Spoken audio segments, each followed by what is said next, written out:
Loosey Goosey. Oh, wait, we're on the air. Anyways, hello, welcome, true believers, to another exciting episode of Zero Issue. Welcome back. The only comic book show that is totally pro-Batfleck. Mm-hmm. We are your co-hosts, Louis Barreto. And Jessica Birds. And this week we're going to discuss I Kill Giants. Written by Joe Kelly and art by J.M. Ken Nimura.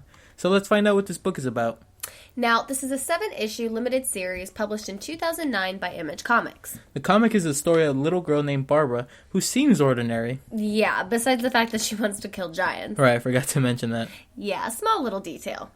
But the story begins with our protagonist, Barbara, chanting a ritual into a small heart-shaped bag that she claims will hold the ancient hammer Kowaleski. Hold up, isn't that a baseball player? Yeah, but we'll get into that later. Okay, well, with her overworked sister Karen and annoying brother David, Barbara feels like she's alone in her world.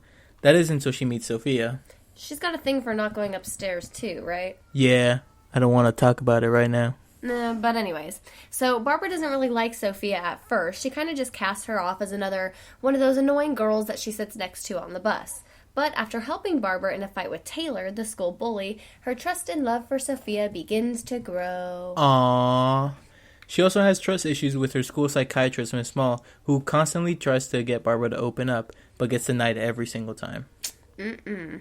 Well, eventually things with Taylor tense up, and Barbara fights her on several occasions.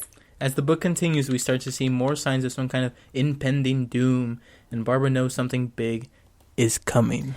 Bum, bum, bum. Taylor has had enough with Barbara and destroys a trap that she set out for the giants. Barbara gets really mad, they start fighting, and then out of the water appears a giant. But not just any giant. A titan. The little handbag Barbara had enchanted glows, and out comes the magical hammer Kowaleski, and she fights the giant as the storm rages on. Eventually, Barbara defeats the titan, but gets dragged into the ocean. The next day, we see that the storm has destroyed her entire neighborhood, and Barbara is literally nowhere to be found. Karen calls the police, but before they leave, Barbara shows up battered and tired. She's now determined to go up the stairs that used to haunt her. In the end, we see that the monster upstairs is really her sick mom. She curls into bed with her mom, and the story flashes forward a few months. At this point, Barbara and Sophia are now inseparable, and everything seems to be fine, until she gets the super sad news that her mom has passed away. Barbara's sad, but understands and accepts the news. The book ends with Barbara waking up in the middle of the night, and she wanders to her mom's empty room. She stares off into the distance where she sees the very same Titan standing in the water. She says thank you to the Titan, and as she falls asleep with the last words, We're stronger than we think. So now that we know what the book's about, let's go into more detail. Yeah, so this is definitely, I would say, a coming-of-age story, much like the book This One Summer that we read in class. Right, and just like in that book, we have a young female protagonist who's going through a very tough and adult situation. Yeah, so the book is on the basis of her everyday events and occurrences, and also interactions with different characters, like her family, and also the school psychiatrist. And the bully. And let's not forget Sophia, her best friend. And just like in This One Summer, Rose and Wendy have this relationship that Sophia and Barbara eventually do get at the very end.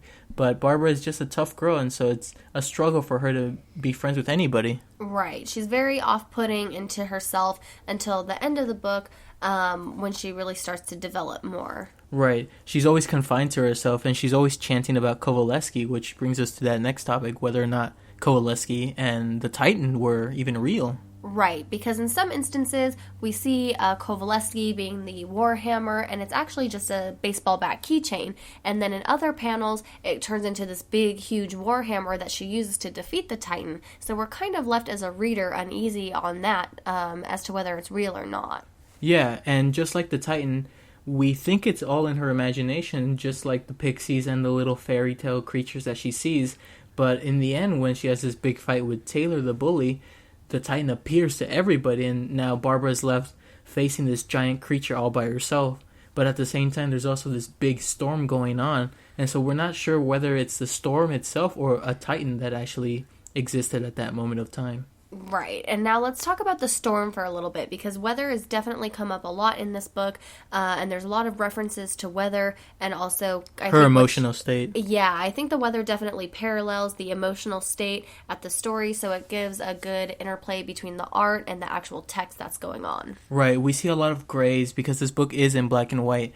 The artist uses a lot of gray tones to give that almost uneasy feeling throughout the entire story. We never have a very bright day. We never have a very dark day. It's always very gray in scale. Right, and the thing that I do like about the weather panels are they do tend to bleed off the page, so it makes it kind of seem even gloomier, like it's going on forever. Yeah, and let's not forget to mention her bunny ears. I thought that was funny, but I never really understood it.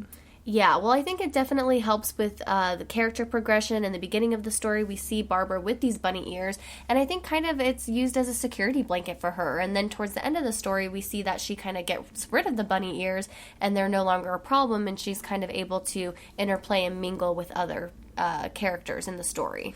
Yeah, and I guess that also leads to that childlike way that she deals with going upstairs, and we as a reader don't know why she won't go upstairs until the very end, when she is now confronted with this realization that she must go upstairs in order to truly defeat this Titan. And at first we don't know what's upstairs. All we hear is this crackling sound. The page begins to break as she's being screamed at by this unknown creature.